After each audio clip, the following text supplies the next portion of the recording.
Hey there, I'm Mark. I'm a junior at NCU and I'm a communications major. I want to talk to you today about communication misconceptions.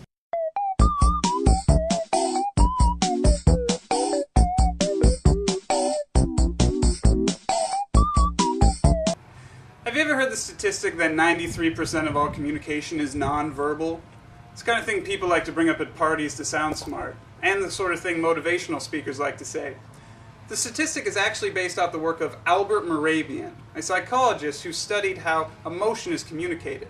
Now, his study did find that most of the emotional content of a message is communicated non-verbally, at least as far as figuring out what the speaker actually means. Your words might say one thing. Oh joy, meatloaf. Yes, let's have that for dinner. But mean something completely different. I hate meatloaf! However, this does not mean that 93% of all communication is nonverbal. There are some things you kind of have to say with words.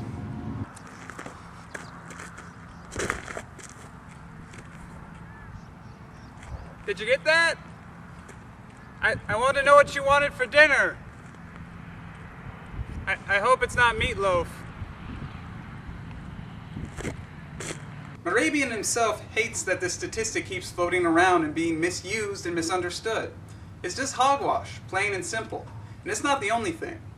Have you ever heard that you can tell how someone's feeling by their posture? And for example, when someone's holding their arms like this, it means they're angry, defensive, or cold?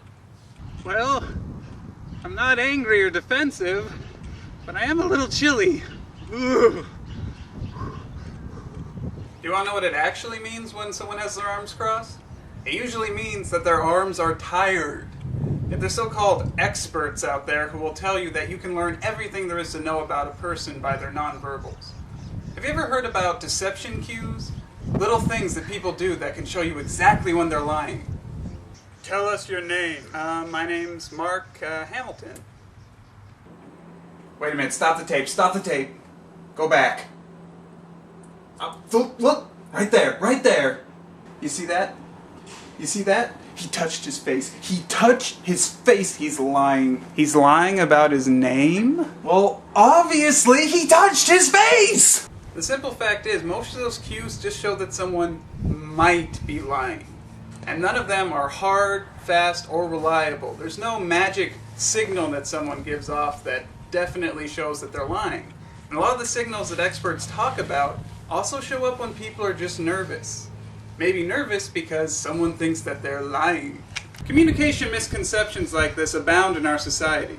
Do you want to be able to tell what's real from what's hogwash? Then take a comm class. There you'll learn the hard, science-backed facts about communication. And maybe learn that some of the things you thought were true weren't quite what you expected. I really recommend taking listening behavior or nonverbal communication. They're great classes and you're going to learn a lot. Trust me, you won't regret it.